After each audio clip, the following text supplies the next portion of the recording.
Amen. Nah. Come on, can everybody say amen? Amen. That'll do. Well, I don't really know where to start off with. My entire life, I was born into a broken home. My mom and dad split when I was probably the age of 2 or maybe 4. Can't really remember. My mom joined the army. She was working 3 jobs. Benefits weren't really helping out, so she decided to just join the army and make a better life for me and my brother. Dad wasn't really helping. He got locked up for more than half my life to begin with. Then growing up, my grandparents kind of favored my eldest brother because he was the firstborn, and I was just like, yeah, you're there. Cool. What, do you want a cookie? I would say, yeah, I like cookies, though. But all throughout my life, it was just a struggle of doing right and doing wrong. I mean, I knew right from wrong when I was probably in 3rd or 4th grade. But it was just my decision whether to continue a right path or continue the wrong path. And I chose the wrong path. I got into a lot of fights in elementary school. Got suspended for constructing a shank in 3rd grade. When I got back from suspension, I got suspended again for basically starting to riot at my school. I'm not gonna get into that, but yeah. God touched me in a way where words can't even put into it. I got arrested May 7th for possession of marijuana on school property. And when you're in a cell, especially in Texas, when you're 17, you're considered a man. When you're in a cell or just in a holding place, you only think, do I deserve to be here? Or am I just doing everything wrong? And I looked at it, I'm like, all my life I've been trying to follow the wrong thing. I was a secular music artist, doing lots of performances in Germany, everywhere. I opened up for Marcus Houston May 4th of this year.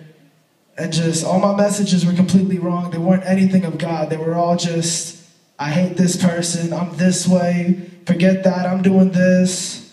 And it was horrible. My mom, by God's grace, my mom bailed me out the same night. And when I was in that holding area, I was looking up saying, God, my way is wrong. And I don't know if you're there, but if you are, my life is yours now. Whatever you got to do, just please, just get me out of here. I begged him to get me out of there. And he sent my mom to bail me out, $800 on my bail and $3,700 for a lawyer. So kind of costly, but it's all my fault. After that, she dragged me to youth group. She said, you don't have a choice anymore. You're going to youth group. And from then on, just the first day at youth, everybody that I met was just so inviting and welcoming. And from the first day, it was like I finally had that sense of family that I wanted. All the friends that I thought I had left me. It was only me, didn't text anybody, nobody texted me. Oh, how are you? I haven't seen you around. Then they see me at school and alternative, at lunch. Where have you been? I miss you. You didn't text me. You didn't come bail me out. You knew where I was. So it was hard. I was very bitter and angry at everybody, but I was like, you know what? There's no point. God, you're guiding my life now, so whatever you have to do to break every chain that I have, do it. And he did. Met amazing people. I was going to say something, but never mind. Met amazing people. And when I went to YFN, I was like, okay, I'll go. I'm excited to go, but I'm not expecting anything. I thought I was going to be like youth, just a little more intense. First night, I broke down. I broke down like a baby crying for his blanket. It was that bad. I couldn't stop. I was okay in the sanctuary, but when I walked out, just bam. Tears coming down, I'm trying to hold it in, my head's down, trying to look up, everybody's saying, are you okay? I'm like, yeah, I'm fine, I'm good, just need some time, need to breathe. For the longest time, I hated my grandparents, and I hated my mom, and I hated my dad, and I hated my elder brother. I hated my dad for never being there. I hated my elder brother for being the way he was and introducing me to so many things. I hated my mom for never being there. I hated my grandparents for always just making me feel like I was nothing.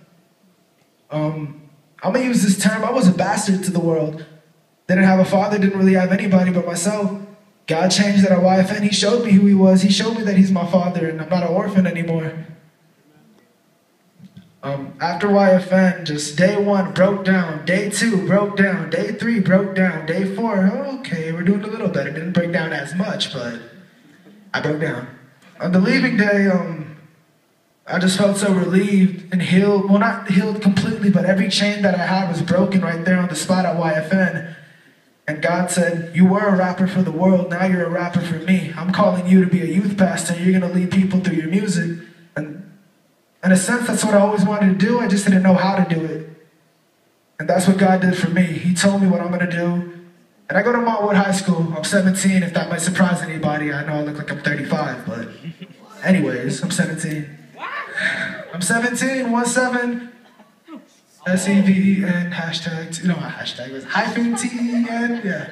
Hashtag, my bad, hashtag, oopsie, hashtag, laugh at me, L-O-L-J-K-O, anyways. I'm a senior. Who's a senior in here? Who's a junior in here? Who's a sophomore in here? Who's a freshman in here? Oh, shame. Anyways, I want to show you what I'm doing for God and what He called me to do. The song right here is called Distant Memories.